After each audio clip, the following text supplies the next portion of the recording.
I think it's time that people know what's happening. The league is not valuing us the way that we need to be valued. I want to play whatever role would be most productive in getting a deal done. But again, I think we need to now move towards the next level sense of urgency and not lose momentum in terms of the amazing amount of progress we've seen. Napheesa Collier was asked this week where the WNBA CBA negotiations stand right now, and she didn't sugarcoat it. She said, well, someone's gonna have to fold, aren't they? That's the vice president of this players union saying that somebody's gonna have to lose this fight, which, duh, obviously someone's gonna have to lose this fight. But here's the thing, no progress is being made. The WNBA is now less than 80 days from the start of the 2026 season, and they still don't have a deal. They don't have free agency. They don't have an expansion draft for their new teams entering the league. They don't even know what the salary cap is. The players are being told to save their money. Why? Because there might not be a season to come back to. So a lot has happened since my last video. Both sides have actually moved, but somehow they're still miles apart. Adam Silver got involved at All-Star Weekend, and the players union president basically told him to sit down. A confidential CBA meeting got leaked in 48 hours, and one reporter just exposed something that might change this entire fight. The WNBA has never, ever opened their books. Every time they say they'll lose hundreds of millions of dollars, nobody can actually verify that. And later in this video, I'm going to show you why Mark Cuban thinks this entire negotiation is broken and how he is trying to leverage Shark Tank to fix everything. So this video is absolutely insane. If you want to make sure you get the latest basketball news to your device, make sure you're subscribed and have my notifications on, because otherwise YouTube may never show you one of my videos again. And in the off chance you ever meet me in real life, I'll give you $100 if you have my notifications on. And now that that's all out of the way, let's get to today's video. Mic check 1 2 1 2. What's going on, everybody? So it's been a month and a half since I last brought you guys an update on the WNBA situation, so let me briefly catch you up. In my last video, the January 9th deadline had just passed. The players let it expire. There was no extension, no deal, and the league just went into status quo mode, which basically means everything is frozen. Free agency, expansion drafts, all of it. This is all gonna go down just while both sides keep talking. Well, it's been about 6 weeks since then, and here's what's changed. The players actually came down on their ask. They were demanding 30 to 31% of gross revenue back in December, with a salary cap around $10.5 million. Their latest proposal, which they sent on February 17th, dropped that to an average of 27.5% of gross revenue over the life of the deal, starting at 25% in the first year, with a salary cap under $9.5 million. That's a real concession. The players actually moved, and the league started trending towards the middle, kind of. They bumped their proposed salary cap from $5 million to $5.65 million. They made concessions on housing, offering one-bedroom apartments for minimum salary players in the first 3 years and studio apartments for developmental players. They added facility standards, pregnant player trade consent, eliminated marijuana testing, boosted 401k contributions, like real stuff here. Real progress was made. So both sides are moving, right? This should be good news, except it's not. Because the WNBA's response to the players' latest proposal was brutal. They put out a statement at midnight calling the proposal unrealistic and saying it would cause hundreds of millions of dollars of losses. The league says the new player proposal would still result in $460 million in losses over the life of the deal. That's down from the $700 million they're projected under the December proposal. But $460 million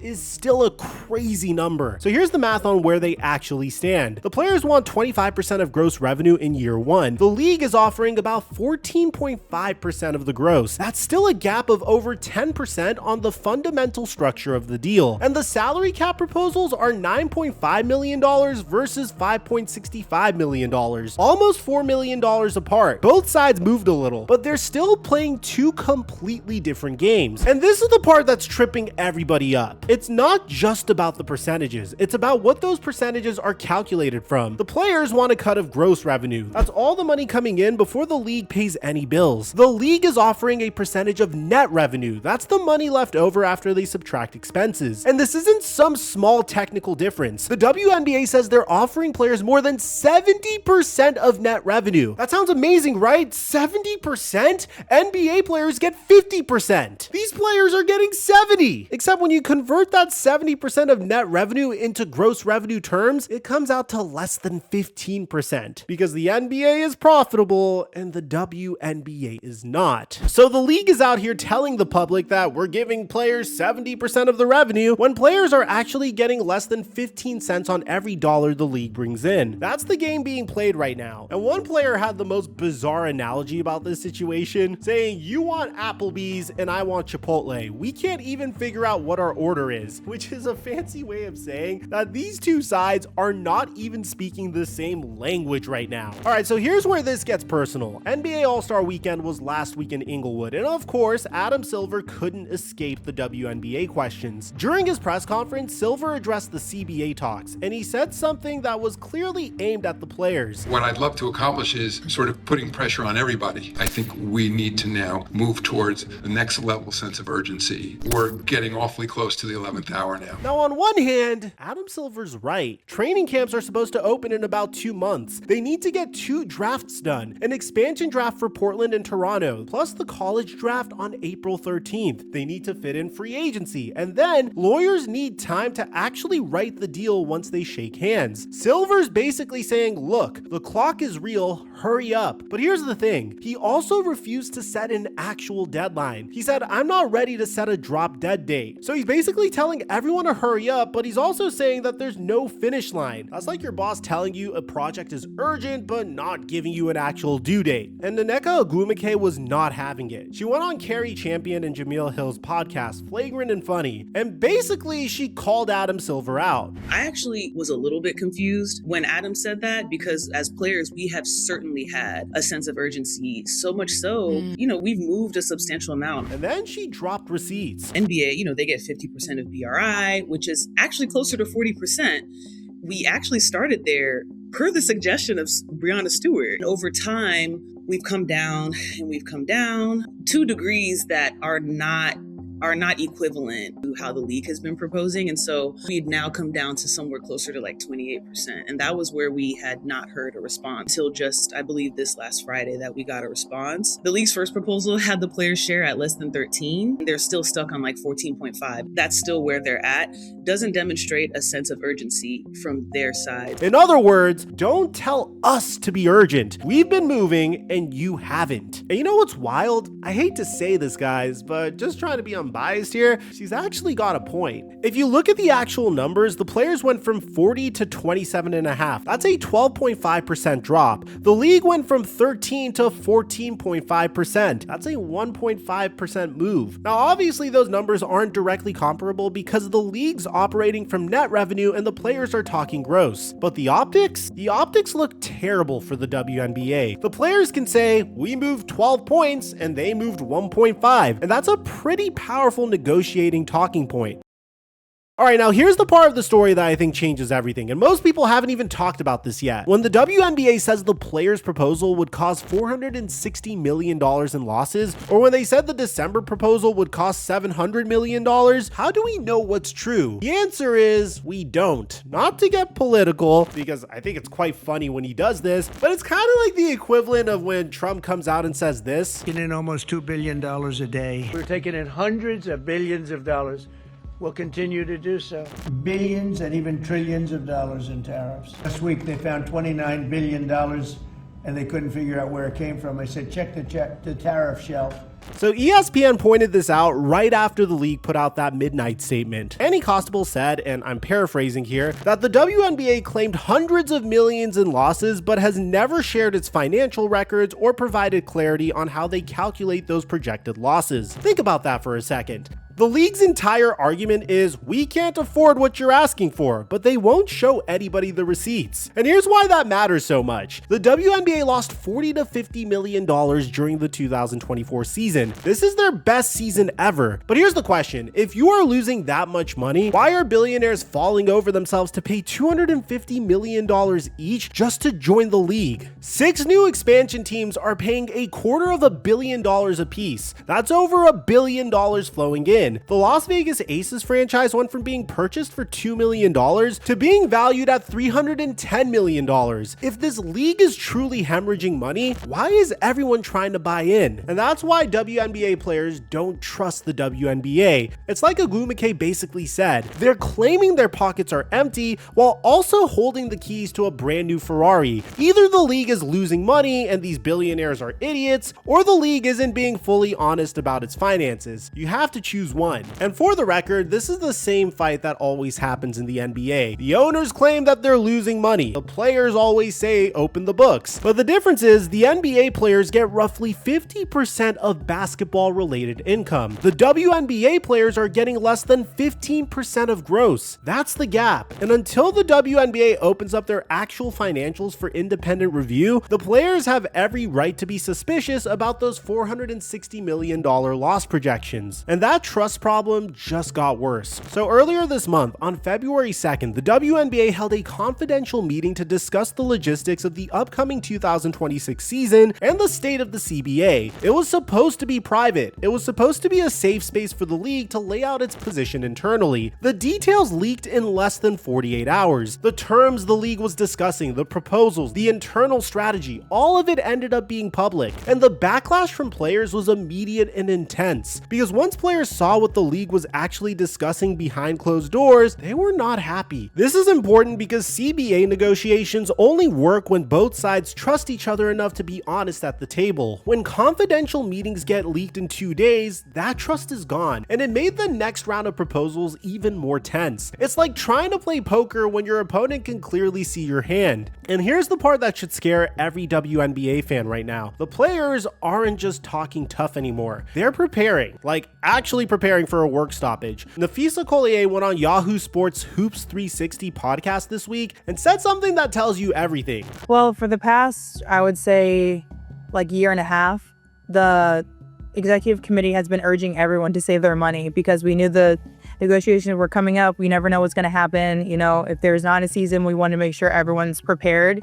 So hopefully everyone has been doing that. That's something we've been talking about for a really long time. Does that sound like someone that's negotiating, or does that sound like someone that's preparing for war? When your union tells you to save your money because there might not be a season, that's real. And it's not just Nafisa Collier saying this. Breanna Stewart, Nneka Ogwumike, and Angel Reese have all publicly said the same thing. Save your money and be ready. Now remember, these players already voted to authorize a strike back in December. 93% participation and 98% voted yes. That authorization is still active. The 7-player executive committee, Ogwumike, Collier, Stewart, Kelsey Plum, Alicia Clark, Elizabeth Williams, and Brianna Turner, they can pull the trigger at any moment. And here's the thing that people don't understand about WNBA players versus other sports. In the NBA, if players strike, most of them are sitting on tens of millions of dollars. They can survive. WNBA players, the average salary last year was $120,000. The minimum was $66,000. These women cannot afford to miss a season the way NBA players can. But the fact that they're telling each other to save anyway, that tells you how serious this is. They're willing to hurt themselves financially to make a point. But here's the interesting twist from my last video. WNBA players actually have more options than most professional athletes during a work stoppage. They can play in Unrivaled, they can go overseas, they can sign up for Athletes Unlimited, they can join Plan B. Oh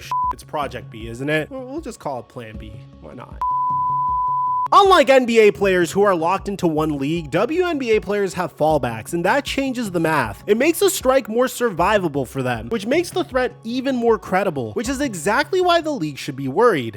Now, speaking of Unrivaled, I need to update what I said in my last video. I said Unrivaled was collapsing and that the players had lost their leverage because of it, and I stand by that analysis for the TV numbers. Through 3 weeks, Unrivaled was averaging 103,000 viewers across TNT and True TV, down 44% from the same period last year. Games only on True TV were averaging 64,000 views. That's rough no matter how you want to spin it. This video will probably get more views than that. But here's what I'll give Unrivaled credit for. for. The league says they're on track for $40 million in revenue this season, up 48% from last year's $27 million.